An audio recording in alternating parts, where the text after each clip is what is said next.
이날은 정확히 말하면 최초의 교회 1세기 그리스도인들의 어떤 전통이에요. 전통. 그래서 저희가 이날에 같이 모여서 예배를 드리죠. 그러니까 여러모로 예수님의 제자들은요, 기존의 유대인들과는 점점 더 다른 신앙생활을 하게 된 겁니다. 그러니까 베드로가 낮 12시에 기도한 모습도 그러한 변화의 하나의 예가 될 수 있다라고 말할 수 있죠. 자, 그런데 10절을 보시면 12시부터 기도했던 베드로가 배가 고프기 시작해요. 그리고 그걸 알았는지 그 집안에 있었던 사람들이 식사를 준비하고 있었습니다. 자, 바로 그 순간이었어요. 식사는 준비되고 있고 계속 기도하고 있었겠죠. 근데 바로 그 순간에 베드로에게 어떤 특별한 모습, 하나 이제 환상이 보이기 시작했습니다. 11절을 보시면 이 환상이 이제 어떻게 시작되냐면 일단 여러분 하늘이 열려요. 하늘이 열리는 장면이 보이기 시작했습니다. 여러분 유대인들에게 하늘은 많은 경우 하나님과 동격으로 사용하거나 이해할 때가 많습니다. 그래서 하나님의 일은 주로 위로부터 임한다라고 하는 그러한 강한 개념이 있었던 거죠. 자, 그 중요한 하늘이 열린 거예요. 그 중요한 하늘. 그리고 열린 곳에서 뭐가 내려오냐면 한 커다란 그릇이 내려오는 거예요. 자, 그릇이 내려오는데 분명 큰 그릇인데 언뜻 보니까 보자기 같아 보이는 거예요. 왜냐하면 내 모퉁이를 이렇게 묶어놓은 것처럼 보였기 때문에. 자, 그런데 이 구절에서 중요한 거는 뭐냐면요. 첫 번째가 그 물건이 하늘에서부터 땅으로 내려왔다는 겁니다. 여러분 이 점을 잘 기억해 두셔야 됩니다. 하늘에서 땅으로라는 부분. 자, 12절을 보십시오. 자, 이제 그 안에 뭐가 들었냐 하는 게 기록되어 있어요. 자, 이 12절에서도 중요한 점은 뭐냐면 이 표현이 마치 창세기 1장 24절에서 25절을 연상케 한다는 겁니다. 창세기 1장 24절에서 25절을 연상케 한다라는 점. 그러니까 뭔가 지금 암시하려고 하는 의도가 분명히 발견되고 있는 거예요. 창세기 1장이 연상된다면 뭐냐면 분명히 이 그릇에 들어있는 내용이 하나님의 피조물이다라고 하는 그런 사실을 암시한다라는 겁니다. 자, 그리고 또 하나 13절을 보시면 이번에 하늘로부터 소리가 들려요. 자, 이제 눈에 보였고 이번에는 소리가 들립니다. 자, 13절을 보시면 뭐라고 소리가 들렸죠? 베드로야 일어나 잡아먹으라. 일어나 잡아먹으라. 지금 베드로가 배가 고팠죠, 여러분. 그러니까 우리 하나님이 요 타이밍을 놓치지 않으셨어요. 배고픈 자에게 환상을 보여줘도 먹을 걸 보였어요. 먹을 걸. 그러니까 배가 고파 있었던 베드로를 생각한다면 이 명령은 반가운 소리가 아닐 수 없는 거예요, 여러분. 그런데 그럼에도 여기엔 한 가지 큰 문제가 있었어요. 특히 유대인 출신인 베드로에게는 이게 굉장히 문제가 된 겁니다. 14절에서 베드로의 답변을 보시면 나와 있습니다. 하나님은 먹으라라고 명령하시는데요. 하나님을 누구보다도 사랑하는 베드로는요, 정작 먹을 수 없습니다라고 아주 강하게 거부하고 있습니다. 여러분 한번 이 장면을 잘 생각해 보십시오. 지금 누가 누구에게 명령하는 거죠? 하나님이 베드로에게. 하나님이 베드로에게 명령하는 거예요. 하나님 베드로. 하나님의 명령은 그 그릇 안에 무엇이 들어있던지 간에 잡아먹으라라고 하는 명령이에요. 잡아먹어라. 그런데 비록 그것이 하나님의 명령인 건 알겠지만 베드로에게는 확실하게 거부할 수 있는, 그러니까 먹을 수 없는 그 이유가 하나 있었어요. 뭐냐면 태어나면서부터 유대인으로 자라왔던 베드로였잖아요. 그러니까 그런 베드로에게는 음식에 관한 중요한 규칙이 있었습니다. 음식에 관한 중요한 규칙. 심지어 정식으로 예수 그리스도의 사도가 되었고 최초의 교회가 세워진 일에 쓰임을 받았던 베드로였잖아요. 그 베드로가 지금 이 본문의 시점까지 놓치지 않고 지켜왔던 규칙이 있었어요. 그게 14절에 나와 있는 것처럼 속되고 깨끗하지 아니한 것을 먹지 않는 규칙이었습니다. 근데 이 규칙은 주로 어디 나오냐? 레위기 11장, 구약 성경에 레위기 11장과 신명기 14장 3절에서 20절 등에 나오는 규칙입니다. 그러니까 이미 구약 성경을 다 읽으셨거나 아니면 그 모세의 율법에 관한 설교를 여러 차례 들으셨던 분들께서는 아마 지금 이 베드로의 입장 충분히 이해 가실 겁니다. 이 베드로의 입장이. 저도 충분히 이해할 수 있을 것 같아요. 그 당시 유대인들은요, 아주 철저한 이분법적 사고방식을 갖고 있었어요. 이분법적. 그러니까 뭐가 깨끗하고 뭐가 더러운지를 이걸 아주 명확히 구분하는 겁니다. 그리고 구분해서 먹어야 될 것과 먹지 말아야 할 것, 해야 될 것과 하지 말아야 할 것, 이런 것들에 관한 규칙을 철저히 행하는 것을 말하는 거죠. 그러는 가운데 음식에 관한 규칙은 먹고 사는 문제와 직결되잖아요. 뿐만 아니라 어떤 면에서는 하루 일과 중에 가장 많은 비중을 차지하는 부분도 되기 때문에 이거 민감하지 않을 수 없습니다. 이 문제는. 특히 가정에서 주로 음식을 만드시는 분들 입장에서 한번 생각을 해보세요. 그런 입장에서. 만약 뭘 먹어야 할까, 먹지 말아야 할까에 관한 규칙이 아주 철저한 사회에서 살고 있다면 음식을 만드는 것 자체가 아마 중요한 사역이 될 만큼 중요하지 않을까요? 제가 미국에서 그 유학생을 대상으로 어떤 그 특이한 교회 하나를 개척했을 때 학생들이 다양하게 와요. 중국 사람, 일본 사람, 터키 사람, 네팔 사람. 뭐 제가 살고 있던 샌프란시스코 지역에는 전 세계 인종을 다 찾을 수 있다고 그래요. 인종, 나라가 아니라 인종을 다 찾을 수 있다고 그래요. 근데 이제 그 유학생 사역을 하다 보니까 정말 다양하게 오더라고요. 왔는데 어느 날 이제 도시락을 이제 이렇게 미리 주문해서 사는데 돼지고기를 살려고 그러니까 누가 저한테 귀뜸을 해줬어요. 내가 데려오는 사람이 힌두교다, 또 뭐 이슬람이다 이래요. 그러니까 그분들은 이제 돼지고기를 안 드시는 거예요. 돼지고기를. 그게 그때부터 신경이 쓰이는 거예요. 신경이 쓰여요. 만약에 중국 학생들하고 일본 학생들만 왔다. 이거 뭐 어떤 걸 해도 잘 먹어요. 여러분 제일 잘 먹는 게 뭐였을까요? 한국 음식 중에. 요즘 불고기래요. 근데 그 당시 2010년, 2011년도에는 아니었어요. 그쪽 동네가. 순두부. 이게 또 지역마다 틀려요. 뭐 비빔밥. 뭐 불고기보다 갈비가 더 적어야 돼. 그래서 막 그런 순위를 막 경험적으로 막 하면서 그 음식을 하는 것부터가 벌써 사람들의 주목을 끄는, 마음을 열게 하는 그런 사역이 되는 거예요. 얼마나 이게 신경 쓰이는지 몰라요. 만약에 돼지고기가 나왔는데 거기 만약에 힌두교 믿는 사람이나 이슬람교 믿는 사람 왔다. 못 먹어. 안 먹는 게 아니라. 그래서 반찬만 이렇게 먹고 이런 경우가 또 있어요. 유대인들도 마찬가지입니다, 여러분. 유대인들의 일반적인 생활 중에서 음식에 관한 규칙은 이게 상당히 중요했는데요. 지금까지도 그래요. 지금까지도. 그러니까 이게 얼마나 철저한 규칙이 되는지를 우리가 한번 생각을 해야 됩니다. 그러한 유대인 출신 베드로예요. 그러한 유대인 출신 베드로에게 하나님께서 지금 뭐라고 명령하시면 일어나 잡아 먹으래요, 여러분. 일어나 잡아 먹으래요. 그럼에도 거부하고 있는 베드로에게 다시 한번 말씀하십니다. 15절. 여러분 15절 다 같이 한번 읽어볼 거예요. 15절입니다. 시작. 또 두 번째 소리가 있으되 하나님께서 깨끗하게 하신 것을 내가 속되다 하지 말라 하더라.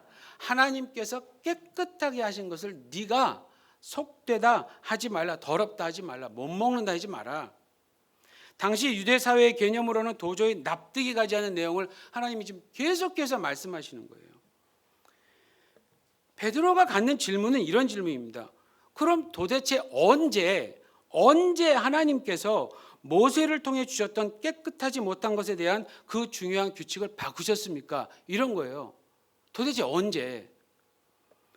근데 사실 예수님께서 공생의 사역을 하실 때요, 바리새인들과 여러 일로 논쟁하셨잖아요. 그 논쟁하시다가 바로 이 부분에 대해서도 말씀하신 적이 있으셨어요. 그게 마가복음 7장 18절에서 19절이에요.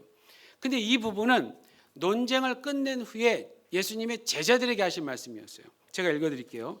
마가복음 7장 18절에서 19절인데 예수께서 이르시되 너희도 이렇게 깨달음이 없느냐, 이게 모르느냐, 무엇이든지 밖에서 들어가는 것이 능히 사람을 덜게 하지 못함을 알지 못하냐, 이는 마음으로 들어가지 아니하고 배로 들어가 뒤로 나감이라, 이렇게 말씀하셨고요. 그 다음에 마지막에 이러므로 모든 음식물을 깨끗하다 하시느니라, 이렇게 나와 있어요. 근데 여기서 우리가 좀 주목해야 될 구절이 어디냐면 마지막 부분이에요. 이 마지막 부분 정확히 말하면 이러므로 모든 음식물을 깨끗하다 하시니라라는 부분은 이 마가복음을 기록한 마가가 첨가한 부분이다라고 얘기할 수 있어요. 이러므로 모든 음식물을 깨끗하다 하시니라. 왜냐하면 예수님께서 그 바로 전에 먹는 음식으로 사람을 더럽게 하지 못한다라고 명확히 선언해 주셨기 때문입니다. 이미 선언을 해 주셨어요. 다른 말로 얘기하면 예수님이 이미 당시 유대인들의 고정적이고 전통적인 사고방식을 뒤집는 어떤 파격적인 선언을 하신 거예요. 이 부분에서. 그냥 넘어가는 것 같지만. 근데 지금 우리가 보고 있는 본문에서요. 주님이 베드로에게 한 번 더 그 중요한 사실에 관해서 말씀해 주시고 계시는 거예요. 여러분 15절에서 중요한 점은 뭐냐면요. 누가 결정하는가입니다. 누가 결정하는가. 하나님이 나오고 내가 베드로를 가리키겠죠. 베드로도 훌륭한 사람이었어요. 영향력 많은 사람이었습니다.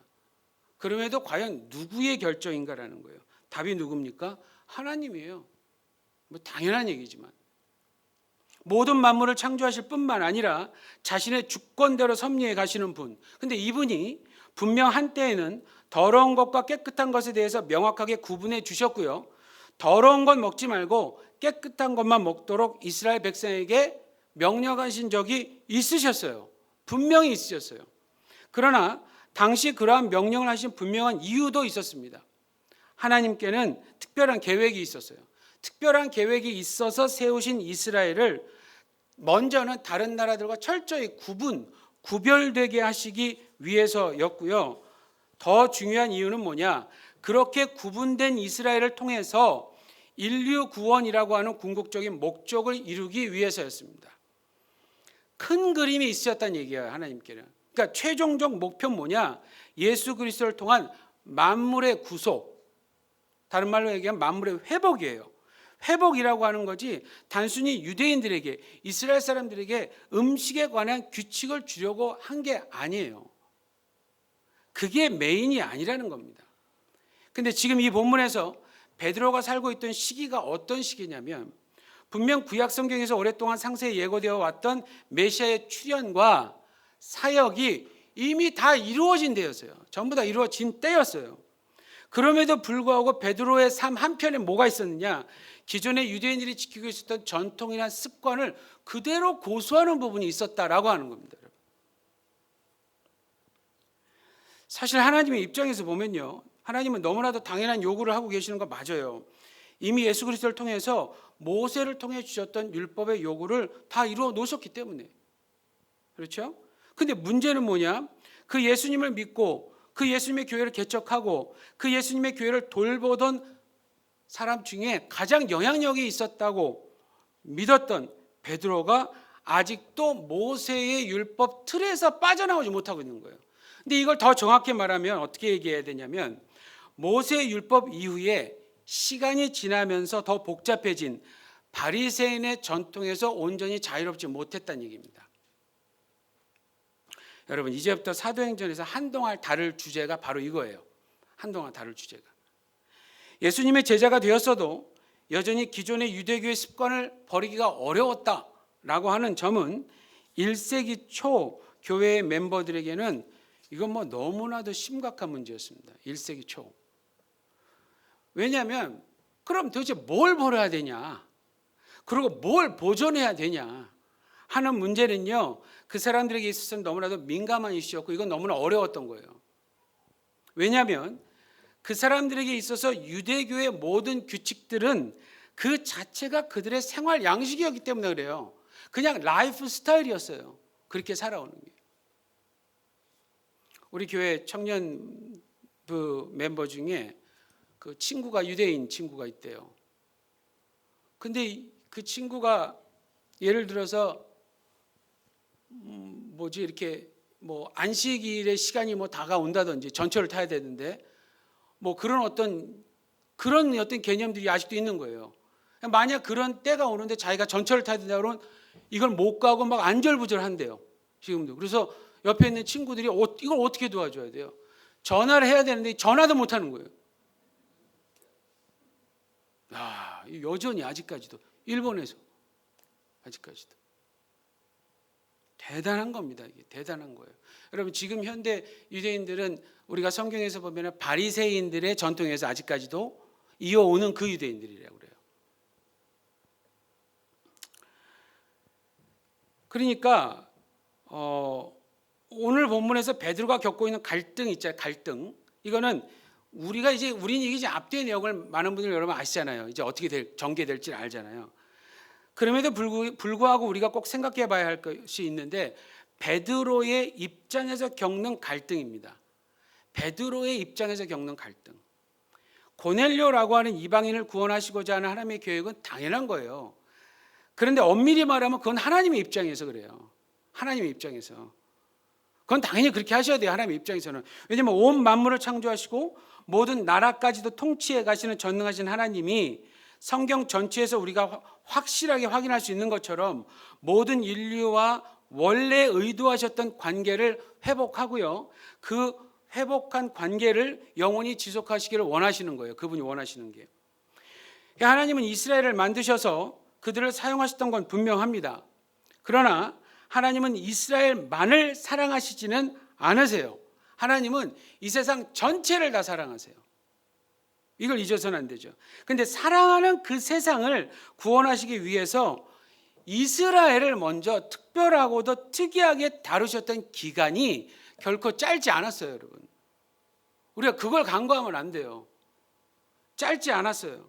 그리고 그 기간 동안 이스라엘은요, 다른 나라에서는 찾을 수 없는 아주 훌륭하고 특이한 유니크한 그런 법 체계가 있었어요, 이 사람들한테. 그리고 보이지 않는 하나님이시지만 다른 나라는 다 우상을 섬깁니다. 보이게. 근데 이 나라만 보이지 않는 하나님을 섬긴대요. 근데 살아계시다라는 거를 부인할 수 없을 정도로 놀라운 자세한 증거가 계속해서 나타나는 거예요. 그런데 반면에 그럼에도 수를 셀 수 없는 수많은 전쟁을 겪었죠.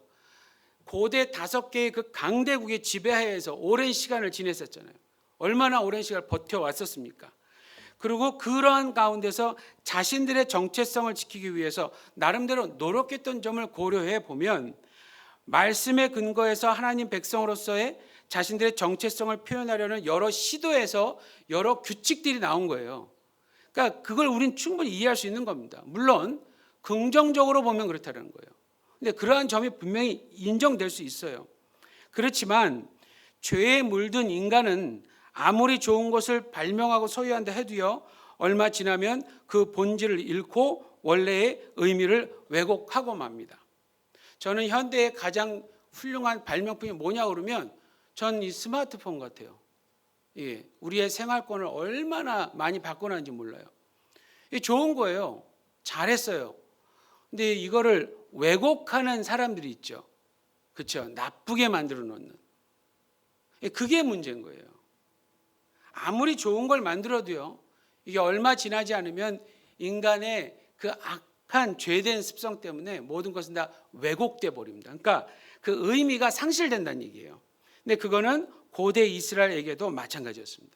시간이 지나면서 그들에게는 하나님의 원래 의도가 사라져 버리게 된 겁니다. 그러니까 지금 이 본문의 베드로는요, 영적인 신분에 있어서는 원래 하나님께서 의도하신 대로 회복을 했지만 그가 살고 있었던 환경은요, 여전히 그의 옛 습관을 자극하는 현장이었어요. 마음은 예수님의 제자인데 그의 삶의 여러 부분에서는 여전히 기존의 유대교의 전통과 가르침을 그대로 고수하고 있었습니다. 근데 베드로는 그게 그리 심각한지 못한 줄 알고 있었어요. 근데 베드로만 그랬겠습니까?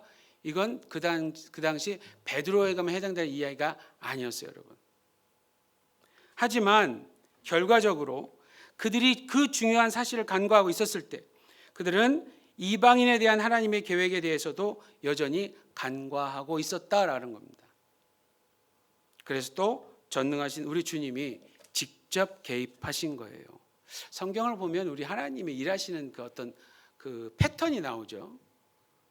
나를 쓰신다 그러는데 내가 못 알아들을 때, 그럴 때 어떻게 하나요, 하나님이? 계속 얘기하세요. 근데 계속 얘기하는데 못 알아들을 때가 있어요, 없어요? 그러니까 못 알아듣도록 방해하는 것들이 우리 주위에 많으면 이게 안 들려요.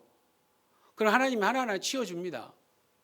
치워주세요. 근데 그 치우는 게 뭐 그냥 하나님이 곱게 치워주시나? 이미 쓴맛을 보신 분들은 벌써 웃음이 나오는 거예요. 이게 계속 얘기하는 데를 안 들으면 어떻게 될 거예요? 하나님이 직접 개입을 하세요. 개입을 하시는데도 못 알아들으면 꼴밤이라도 한 대 맞아야죠, 여러분. 한 대라도 맞아서 정신을 차려서라도 이렇게 보여야죠. 지금 하나님이 그렇게 하시는 거예요. 초대교회에서 가장 영향력이 있었던 지도자 한 사람에게 직접 찾아가셔서 명령한 거예요. 그동안 너희들이 부정하다고 생각하고 있었던 것들을 내가 이제 깨끗하게 해놓았으니까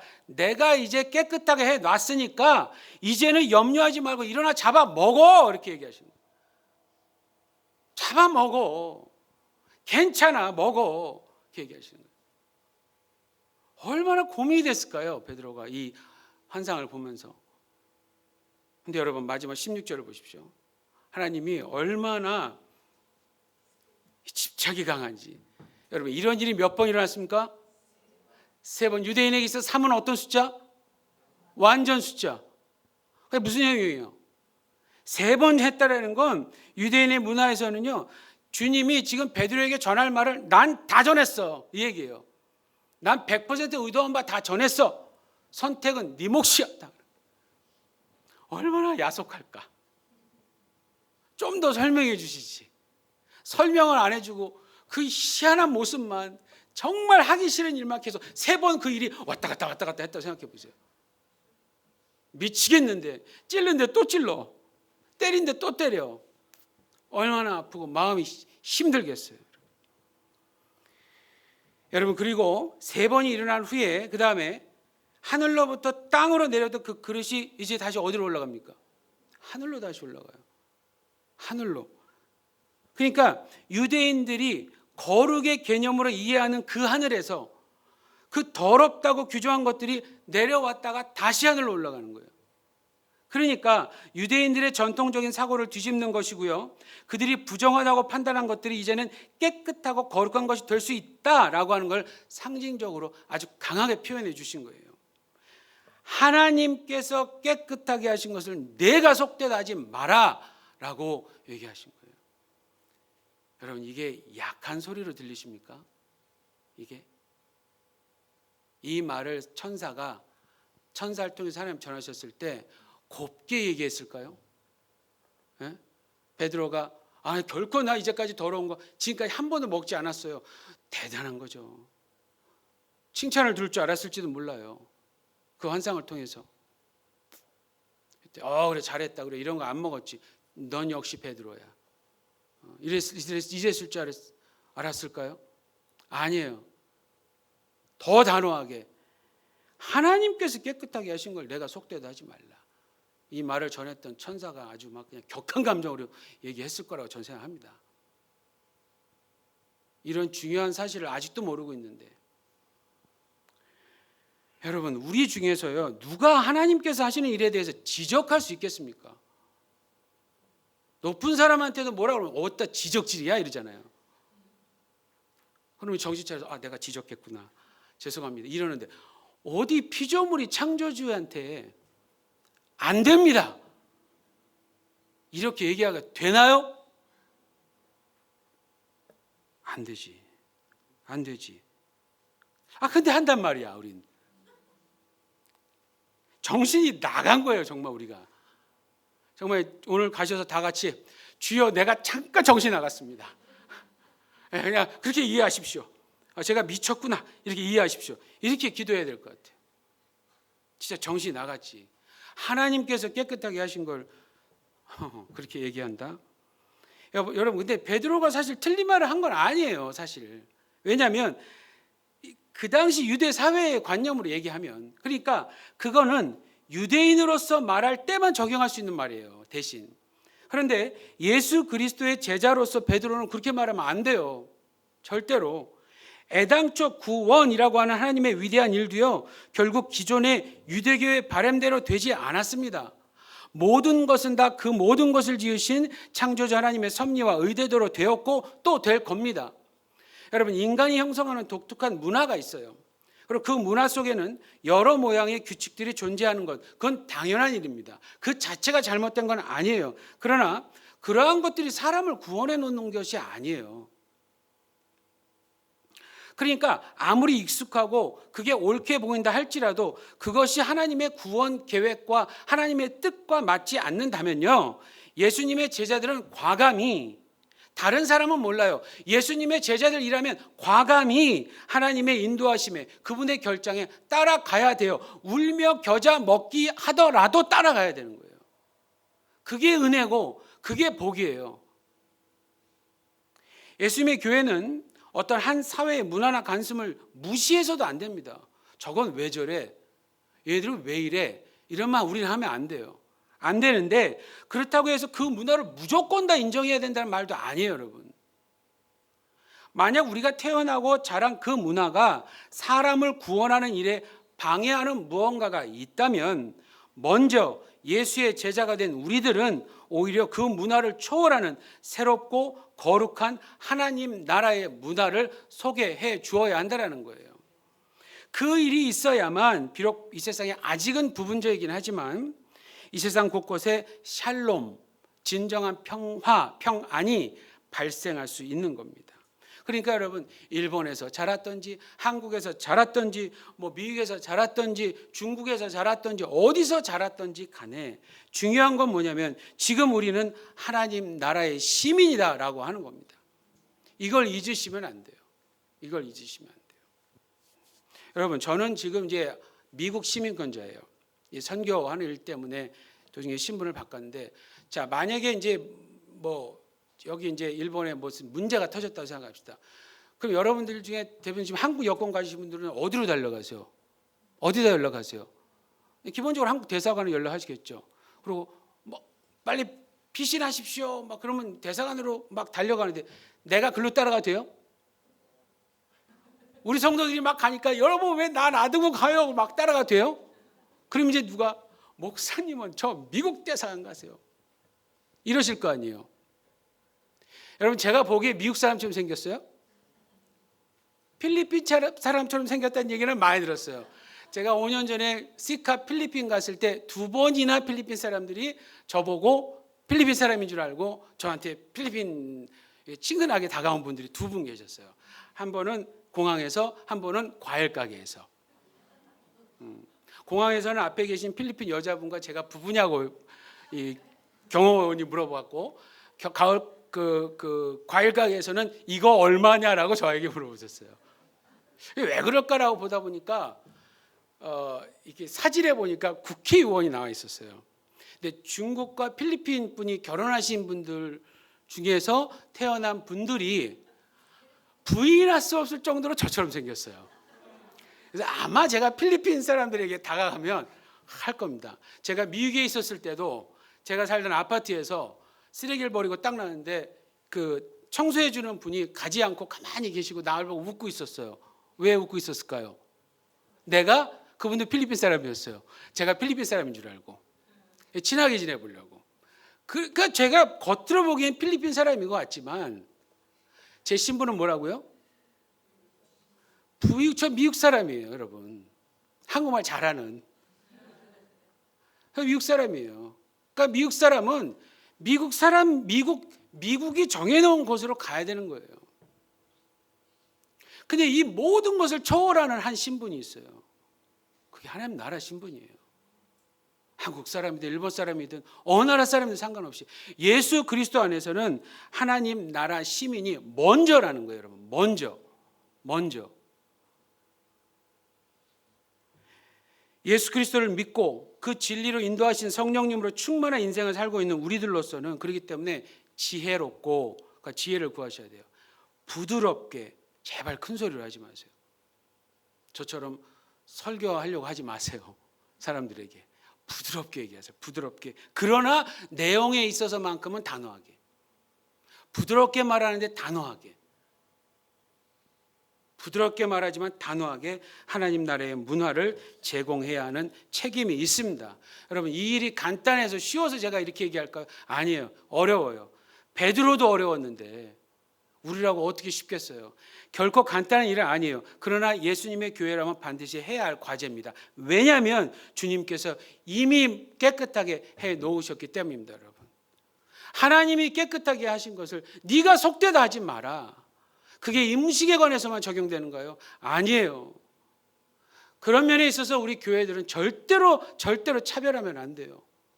누군 받고 누군 안 받고 이런 모습 보이면 그때부터 교회의 생명력을 상실한 거예요. 여러분, 하나님 나라의 시민으로 살기를 아예 망각한 거예요.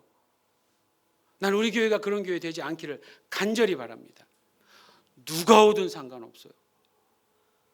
오늘 일부에서도 몽골에서 온 자매가 오셨고, 아마 여기서 지금 한국말 하시는 우리 몽골 형제님이 계신 걸로 아까 복을 받았어요. 누가 오시든지 상관없는 거예요. 두 팔 벌려 환영하고, 하나님 나라 안에서는 우리 모두 다 동일한 하나님의 백성이다, 형제다, 자매다, 가족이다. 이걸 보여줘야 돼요. 그래야 공동체를 찾아오지 않겠습니까? 그래야. 베드로에게도 이 일은 여러분 쉬운 얘기가 아니었어요. 그렇기 때문에 하나님이 계속해서 간섭하시면서 이 일을 가르치십니다. 아마 지금도 우리에게 계속해서 가르치고 계시는 중이실 겁니다. 주님께서 이미 모든 걸 다 깨끗하게 해 놓으셨기 때문에. 기도하겠습니다. 우리를 이방인에서 아버지 하나님의 자녀로 회복하여 주신 그 은혜에 감사드립니다. 그러나 우리들은 여전히 우리의 옛 습관을 자극하는 환경 속에서 살아가고 있습니다. 오늘 본문의 베드로는 사실 우리 모두의 현재 상황, 우리가 겪고 있는 현장의 상황과 상태를 말하고 있다고 생각합니다. 주님께서 이미 깨끗하게 해놓으신 것에 대해서 우리는 우리의 익숙한 문화로 인해 여전히 거부하고 있는지 정확히 우리 자신을 점검하게 해 주시옵소서. 매 순간 성령님의 인도하심에 민감히 반응하게 해 주시옵소서. 갈등을 겪더라도 결국에는 주님의 뜻을 행하는 우리 모두가 되게 하여 주시옵소서. 감사드리며 예수님 이름으로 기도하옵나이다. 아멘. 이 시간에